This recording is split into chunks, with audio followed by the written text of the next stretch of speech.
we are very close to the deep, dark parts of the iceberg. I will be revealing names that are allegedly involved in this fight for power between the factions on the right side of the aisle. I mentioned earlier that this bloody political operation very much resembles the Netflix show House of Cards. Well, I am going to walk you through it. I want to give you an example. From 2008, I will use this example to justify my reasoning and logic. I need to show you that this sort of political stacking has happened before. So here's Obama, 2004. Nobody knows who he is. He is this skinny guy from Illinois. State senator, nothing fancy, and then boom. He gives this speech at the Democratic National Convention, and suddenly, he is America's boyfriend. Like, wow, this guy's amazing. He talks nice. He has got hope, change, unity. Whatever. Then he is in the US Senate, barely finds his desk, has not even finished setting up the voicemail, and everyone is like, you should be president. Meanwhile, there are these other guys who have been in politics for 30 years, grinding it out, kissing babies, eating rubber chicken at fundraisers, and Obama just skips the line like he is at a nightclub. 4 years later, he is in the White House. No big wars fought, drone bombed a whole bunch of people, no decades in Congress, just charisma, a smile, a couple of books. It is like his resume says community organizer. One-term senator and America went. Perfect. You are the leader of the free world. So Obama rolls into office in 2009, all hope and change, and people think he's going to be Robin Hood, right? Steal from the rich, give to the poor. Nope, first thing on the menu. Handing out $700 billion to the same Wall Street guys who blew up the economy like it was a game of Jenga at a frat party. These guys torched the housing market, evicted half the country, and Obama is like, congratulations, here's a bailout, do not spend it all in one place. And everyone is shocked, like, wait, did not this guy just campaign against these people? Yeah, but that is politics. You get elected on the promise of fighting for the little guy. Then you spend your first term writing checks to Goldman Sachs because they bought the ticket to your show. Now with that background in mind, let us talk J.D. Vance. So J.D. Vance, the guy was supposed to be this Rust Belt prophet, right? Poor kid from Ohio who made good, the Marine who clawed his way out, the Yale law star. And for about 5 minutes, he is calling Trump every name in the book. Fascist, moron, con man. J.D. Vance is on TV like, this Trump guy is dangerous for America. And the liberals are nodding along like, yes, J.D., tell us more. Then out of nowhere, boom, he is on stage hugging Trump like they are prom dates. And people are like, what happened? I will tell you what happened. Peter Thiel happened. Peter Thiel is this billionaire who operates like a Bond villain, except quieter and creepier. He does not scream, he does not rant, he just sits there in a black turtleneck staring at you until you agree to destroy democracy. This man wrote Facebook's first check, sued Gawker into the ground just for fun, and then thought, you know what I would like? Pet senator? And that is when he spotted J.D. Vance. He looked at him like, yes, that one, the Appalachian boy, will do nicely. Next thing you know, Vance's Senate campaign is flooded with Thiel money. Like Noah's Ark, except instead of animals, it is dark pack money coming 2 by 2. If you look it up, you will find that Peter Thiel has invested over $40 million, our esteemed vice president. And suddenly, JD does not hate Trump anymore. Because Peter is whispering in his ear like a Sith Lord, if you want the White House, my boy, you must kneel before the orange one. And Vance kneels. And JD Vance kneels, in fact. So hard he practically leaves knee marks in Mar-a-Lago carpet. Now he is out there smiling next to Trump, but everyone knows that the strings lead back to Thiel's office. In some Silicon Valley lair with blackout curtains. It is not even politics anymore. It is Peter Thiel playing with dolls. He's got JD on one hand, maybe a couple other politicians on the other, and he is like, dance for me, puppets, dance. And the scary part is, they actually do.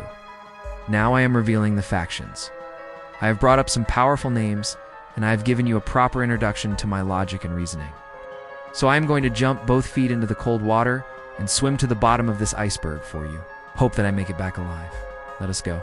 To speak of two very powerful factions on the right side of the aisle, I'm speaking of two groups that are led by powerful elected officials and, at the same time, financially backed by powerful, unelected billionaire businessmen. The distribution of power inside these two factions creates an unholy balance that I believe were able to momentarily come together, establish a political roadmap for the next 3 years, and in order to make that political roadmap a reality, these two factions made an evil agreement. This agreement is why I made this video. This agreement is the whole purpose behind Charlie's death. I am expressing my thoughts like a free American that I am. One faction is led by Peter Thiel, the chess master billionaire, our master puppeteer. His man in the White House is J.D. Vance, an elected official, whom Peter personally has invested more than $30 million in. J.D. is the White House backdoor for Peter Thiel and his interests. The second faction is made up of the big man and his hardcore MAGA supporters, with billionaire Elon Musk as the most deep-pocketed source for endless political contributions. I believe it is somewhat of a public common knowledge that Elon Musk and Peter Thiel do not get along. And so, by extension, you can imagine that their factions also do not get along. Peter's faction has been in a fight for survival with Elon's faction, and both of those groups are cravingly positioning themselves for absolute control of the White House. This is where Charlie's assassination comes in, so buckle up, we are near the end. The conclusion to this creative fiction, here is my theory. I say it now, and I will leave it to you to pass judgment on it. I believe that Peter Thiel is aggressively pursuing the possibility of J.D. Vance running for the presidency as a natural successor to Trump's administration. Peter Thiel and his faction have invested an incredible amount of money in J.D. Vance. They have built this guy for years. They have moved up J.D. Vance from a little-known nobody to the office of the Vice President of these United States within 4 short years. I even dare to say that Peter Thiel will align J.D. Vance as the most probable successor to Trump. Right now, Elon Musk has access to Donald Trump. Peter Thiel just cannot stand it. But he surely planned a political roadmap for the next 3 years that will secure him an easy access to the Oval Office. So how does Charlie fit into all of this? Well, Charlie was a young podcaster, head of Turning Point USA, 31 years old. And more important of all, he had a massive following with the millennials and Gen Z moreover. In 2 to 3 years' time, many of the teens who are now in their late 14 and 15 will be 18 and eligible to vote. You do not have to be a political genius to know that if you were to run Charlie Kirk versus J.D. Vance for the Republican nomination, Charlie Kirk would have won with an incredible amount of votes over J.D. Vance. Charlie would have kicked J.D. Vance's corporate purchase, but all over the field. Peter Thiel could not let this happen. His faction could not let this happen. His jealousy of Elon Musk could not let this happen. Even the thought of someone like Charlie throwing his hat in the ring during the nomination convention and somehow stealing the presidency from J.D. Vance was too much to bear for Peter Thiel. What kind of a deal was made? I think of it like this. In my mind, allegedly, Peter Thiel's faction made a hardcore deal with the Elon faction in the White House. Key details. The Elon Musk and his faction needed to stop the political bleeding that is hemorrhaging out of the Epstein files. Peter Thiel's faction needed a clear political roadmap for their puppet J.D. Vance to run for the White House. Both factions shook hands. Peter's faction agreed to resolve the bleeding from Epstein files in return for the elimination of Charlie Kirk. So Peter's faction were promised no prosecution and a neatly wrapped bogus investigation. I believe this deal was forced in darkness and blood. I believe a dirty dark group was organized by Peter Thiel's faction and put into action. So the only solid roadblock for J.D. Vance's nomination in 2 to 3 years can be removed in one afternoon. And the other faction, Elon Musk's faction, the group that is running America through the authority of the president, chose to look the other way in return for blocking the release of the Epstein files. In other words, Peter Thiel wanted Charlie Kirk out of the picture entirely so that J.D. Vance could run for the presidency uninterrupted and unmatched in popularity, while the Elon's faction wanted the Epstein files blocked and gone in the wind. It was a brilliant pact which was executed and sealed in a single day and within a few hours. I am making this video for all of you on the night of September 25th, and within the past 24 hours actually, we have learned other news that somewhat directly confirms my suspicions that this whole thing was a great show, and the investigation that followed was a great cover-up. Let us add this fun fact to the mix.